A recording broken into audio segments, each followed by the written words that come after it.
Salut à tous, j'espère que vous allez bien. Bienvenue dans une nouvelle vidéo, ça fait très longtemps que je n'avais pas filmé.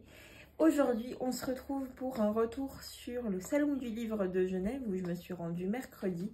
J'ai fait des superbes rencontres, notamment avec America Grace et surtout Audrey du Souffle des Mots. C'était incroyable comme rencontre. Merci encore à elle pour ces moments de partage. Et je vais sans tarder vous montrer maintenant mes petits craquages. C'est parti!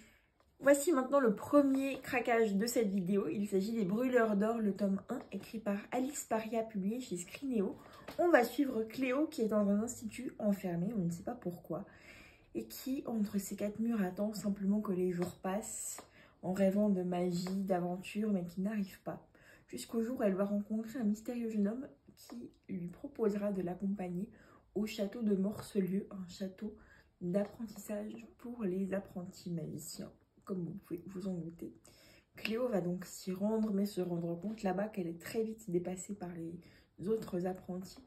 Mais un jour va devoir tout mettre en œuvre pour déjouer un complot qui se prépare à l'encontre des apprentis, justement. Je n'en sais pas beaucoup plus sur cette histoire, j'ai pas envie de m'y attarder plus que ça. En tout cas, ça me fait hyper envie comme histoire. Je me réjouis de la découvrir, la couverture est absolument magnifique. Et c'est mon premier livre de la maison d'édition Scrinéo, donc j'espère qu'il vous plaira. Si vous l'avez déjà lu, n'hésitez pas à me dire en commentaire ce que vous en avez pensé. Et on poursuit avec Rose éternelle, un livre qui me faisait très envie déjà depuis divers salons, mais que je n'avais encore jamais pris. Il s'agit d'une réécriture de La Belle et la Bête, écrit par Ophélie Duchemin, publié chez Plume Blanche. C'est aussi mon premier livre de la maison d'édition, et je l'ai tout simplement pris parce que ma réécriture de La Belle et la Bête, amoureuse inconditionnelle des contes, bref, il ne peut que me plaire. Je me réjouis de pouvoir le découvrir et surtout la suite. Il y a un tome, le tome 2 c'est sur la petite sirène et le tome 3 sur la réécriture de Réponse, mais ils ont tous un lien entre les différents tomes, donc je me réjouis vraiment de pouvoir découvrir cet univers et me réjouis de vous en reparler très bientôt. Et puisque je vous parlais de réécriture de contes, on va continuer sur le même registre avec Erin A. Craig qui a sorti un nouveau roman dans l'univers d'une réécriture du bal des 12 princesses, à savoir maintenant Le Manoir de Spectres et de Fleurs, donc publié chez Casterman. On va suivre Verity qui ne rêve que d'une chose, c'est s'émanciper de la trop grande affection de sa sœur avec qui elle vit au manoir des Agmore. C'est pour ça que je ne sais pas si cette histoire a un lien avec le livre précédent de l'autrice. Et donc le jour où une duchesse du royaume où habite cette fameuse Verity lui propose de venir peindre le portrait de son fils, elle accepte immédiatement parce qu'au moins ça va la faire changer un peu d'air, de famille, de tout ce qui s'ensuit, la libérer un petit peu de sa sœur. Surtout que le fameux prince Alex, il est aussi charmant que charmé, donc peut-être une idylle d'amour va-t-il commencer entre eux, jusqu'au jour où elle va se rendre compte de vérité que des choses bizarres se passent dans ce manoir. Elle est inexplicablement attirée par une serre, il y a des bruits bizarres la nuit, enfin bref, ça a l'air très particulier. Va-t-elle donc s'en sortir?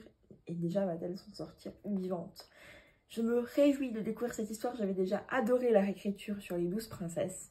Je sais que la plume d'Erin Craig est super enchanteresse magique. Elle me donne vraiment un effet de lire un conte de notre enfance. Et du coup, j'espère pouvoir le lire très bientôt, même ne serait-ce qu'avant Halloween, même si ce serait le type de roman que je garderais volontiers pour Halloween. Et vous en reparler très bientôt. Et pour clôturer cette vidéo, je vous parle maintenant du livre d'Oscar Green, le livre qui m'a été très gentiment recommandé par l'autrice elle-même, America Grace, que j'ai eu la chance de rencontrer.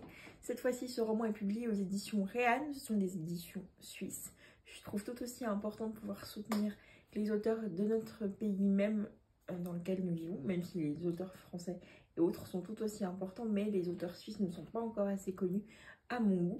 Du coup, je trouvais hyper chouette et important de pouvoir soutenir justement quelqu'un du même, enfin une autrice de là où j'habite, bref. Et donc dans cette histoire, on va suivre Oscar Green, qui est un personnage apparemment très imbu de lui-même, qui, s'il n'est pas en pleine mondanité, vit un peu une vie particulière, assez dépravée avec les femmes, tout ça. Enfin bref, ce n'est pas un roman à lire, à mettre entre les mains de trop jeunes, si vous voyez ce que je veux dire. Jusqu'au jour où il va rencontrer un célèbre peintre qui va l'emmener jusqu'à un miroir duquel Oscar Green va être inexplicablement fasciné jusqu'à se regarder dedans, mais il n'aurait pas dû s'y voir. À partir de là, arriver une série de meurtres et d'effroyables visions dont il va être victime. Et plus rien ne sera jamais comme avant. Le résumé est peut-être un petit peu bancal, mais je n'ai pas forcément envie d'en savoir beaucoup. Ce livre me tente énormément et j'espère pouvoir le lire très bientôt afin de vous en reparler. Et vraiment, si vous souhaitez aller voir ce que fait cette autrice et tout, ça a l'air vraiment incroyable. Elle a l'air de faire plusieurs styles en même temps. Elle est super sympathique. J'ai vraiment passé un chouette moment à discuter avec elle. Je ne peux que vous recommander ses écrits qui ont l'air vraiment superbes. C'est la fin de cette vidéo, merci beaucoup de l'avoir regardée. J'espère que ce moment vous a plu. C'est vrai qu'au niveau des craquages, j'ai encore été assez raisonnable. Mais je suis revenue de cette journée vraiment avec des étoiles plein les yeux.